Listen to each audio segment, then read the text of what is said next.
Tenho 83 anos.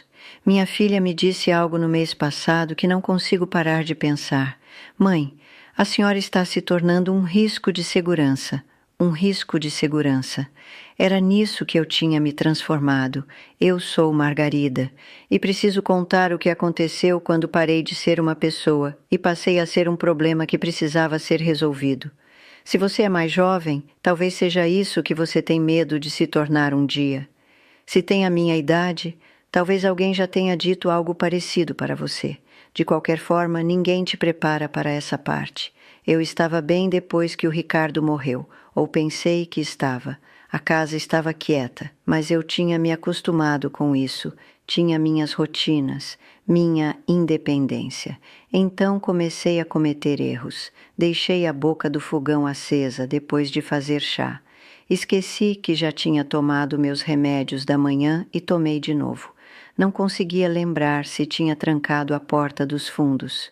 Nada catastrófico, apenas pequenos deslizes que foram se acumulando. Minha filha percebeu durante uma de suas visitas. Viu o leite no armário em vez de estar na geladeira. As contas não pagas na bancada. O roxo no meu braço de ter batido no batente da porta. Ela não disse nada naquele dia, mas eu sabia que ela estava catalogando tudo. 2 semanas depois, ela ligou. Mãe, estava pensando, e se a senhora viesse ficar com a gente só temporariamente, enquanto a gente resolve as coisas? Resolver as coisas. Código para, enquanto decidimos o que fazer com você. Eu disse que ia pensar, mas já sabia que não queria ir. O problema era que eu não tinha uma resposta melhor. Então fui. Arrumei uma mala como se estivesse indo de férias. Disse a mim mesma que era só por algumas semanas. Minha filha tinha preparado tudo. Lençóis limpos, toalhas novas, uma gaveta inteira liberada para minhas coisas. Os primeiros dias pareceram quase normais. Jantares em família, conversas, netos passando no meu quarto para dizer oi. Mas na segunda semana comecei a sentir a forma como eles baixavam a voz quando eu entrava numa sala, a forma como o meu genro perguntava: tomou sua medicação? Toda manhã. Eu não era uma hóspede, eu era uma paciente. Uma tarde quis caminhar até a farmácia a 2 quarteirões de distância, só para sair de casa. Minha filha disse: ah, deixa eu te levar de carro. São 2 quarteirões, eu disse. Eu sei, mas e se a senhora cansar? E se estiver muito quente? E se? Deixei ela me levar de carro. Sentei no banco do passageiro como uma criança sendo levada por motorista. À noite, eu podia ouvi-los conversando através das paredes. Não as palavras, apenas o tom. Cansados, frustrados, preocupados. Eu era a preocupação. Depois de 6 semanas, disse a ela que estava voltando para casa. Mãe, não acho que seja uma boa ideia. É minha casa, eu disse. Mais rispidamente do que pretendia. Ela pareceu magoada. Mas me ajudou a arrumar as malas. Voltar para casa pareceu respirar de novo. Meu próprio espaço. Minha própria bagunça. Ninguém me observando. Mas a verdade era que as coisas com que minha filha tinha se preocupado eram reais. Eu estava esquecendo mais, me movendo mais devagar, me sentindo menos firme. Só que eu não queria admitir. Minha filha começou a ligar toda manhã. Só para saber como está a mãe, mas parecia vigilância. Então ela sugeriu a cuidadora. O nome dela é Patrícia. Ela vem muito bem recomendada. Só algumas horas por dia. Concordei porque estava cansada de discutir. Patrícia chegou numa segunda-feira. Mulher agradável, competente, ela fazia listas, organizava meus medicamentos, limpava coisas que eu não achava que precisavam ser limpas. Mas tudo que ela fazia me lembrava do que eu não conseguia mais fazer. Ela dizia: deixa que eu pego isso para a senhora, antes mesmo de eu tentar. Ficava perto da porta do banheiro como se esperasse que eu fosse cair. Um dia, Ela reorganizou minha cozinha inteira. Colocou os pratos numa prateleira mais baixa para ficarem mais fáceis de alcançar. Agradeci. Depois chorei quando ela foi embora, porque minha cozinha não era mais minha. Depois de 3 semanas, Patrícia teve uma emergência familiar.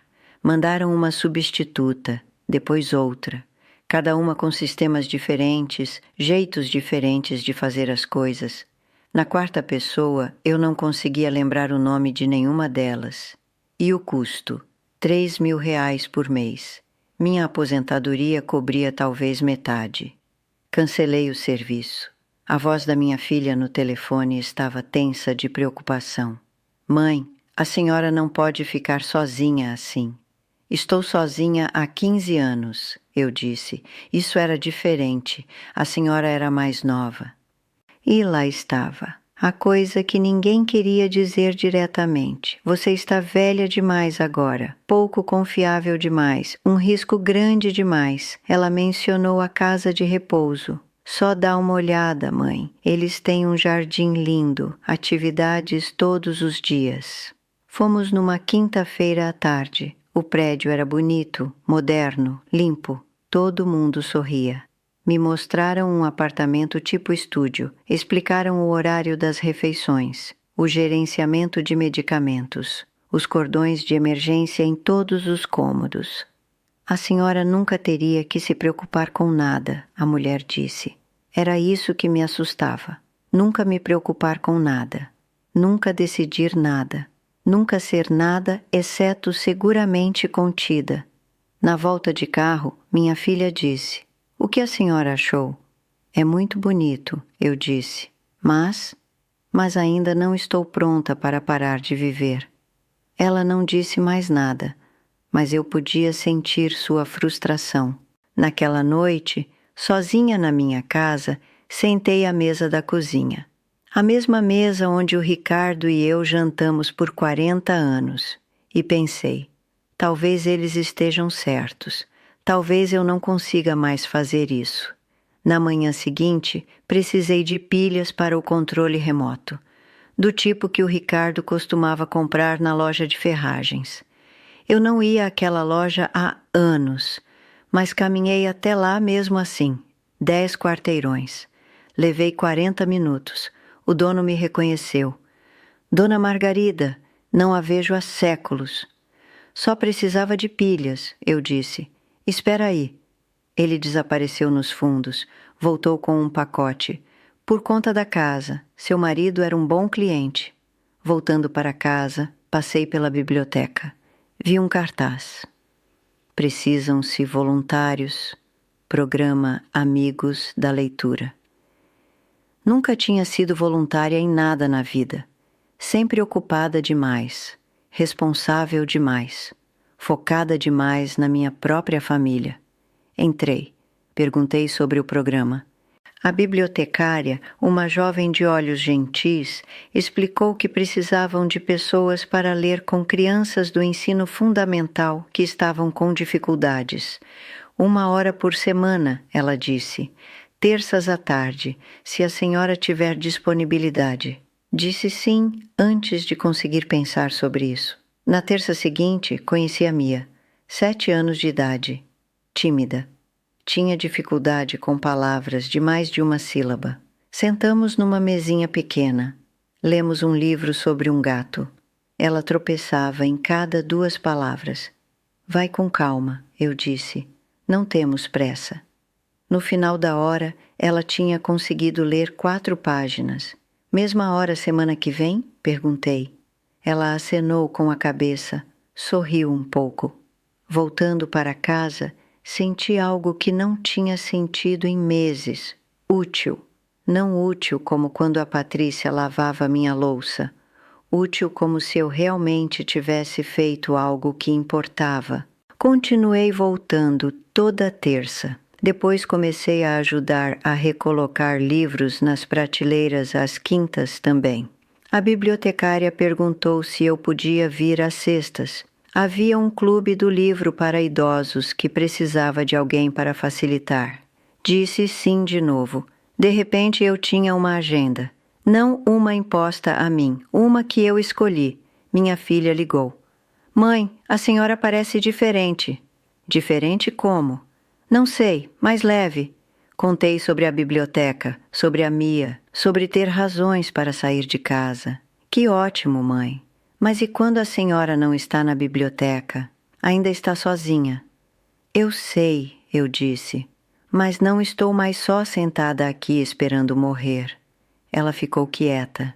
Depois, era isso que a senhora achava que estava fazendo? Sim, eu disse, e percebi que era verdade. Por meses eu tinha estado nesse padrão de espera, não doente o suficiente para uma casa de repouso, não capaz o suficiente para ser completamente independente, só existindo, esperando pela próxima crise. Mas agora eu tinha as tardes de terça com a Mia, as manhãs de quinta recolocando livros, as tardes de sexta com o clube do livro, coisas pequenas, mas minhas. Ainda esqueço coisas, ainda me movo devagar, ainda tenho dias em que estou cansada demais para fazer muita coisa. Mas também tenho dias em que a Mia corre até mim na biblioteca, animada para me mostrar que consegue ler uma página inteira sem ajuda. Quando alguém do clube do livro liga para ter certeza que vou na sexta. Quando importo para pessoas que não estão apenas preocupadas comigo. Essa é a diferença. Ser objeto de preocupação versus ser valorizada. Minha filha às vezes pergunta: o que acontece quando a senhora não puder mais ir à biblioteca? Aí eu descubro outra coisa, eu digo, e falo sério. Porque aprendi algo. Passei meses sendo a preocupação de alguém, a responsabilidade de alguém, o problema de alguém. E estava me matando, não fisicamente, mas algo mais profundo. O que me salvou não foi alguém cuidando de mim. Foi encontrar uma forma de ainda cuidar de outra coisa, mesmo que seja apenas garantir que a Mia saiba que ter dificuldade com palavras não significa que ela não pode ler, que devagar não significa preso. Houve alguém uma vez, muito tempo atrás, verão de 74, Arthur, que me fez sentir que eu podia ser mais do que eu era, mas essa é outra história, outra vida. O que importa agora é que encontrei meu próprio jeito de ser mais que a soma das minhas limitações. Sou grata pelas tardes de terça, pelos livros que precisam ser recolocados, por ainda ter algo a dar.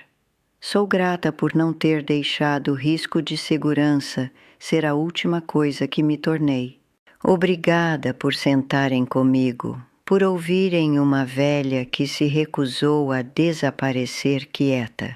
Se quiserem sentar comigo de novo, estarei aqui, ainda lendo com a Mia às terças, ainda encontrando razões. Cuidem-se da forma que for melhor para vocês.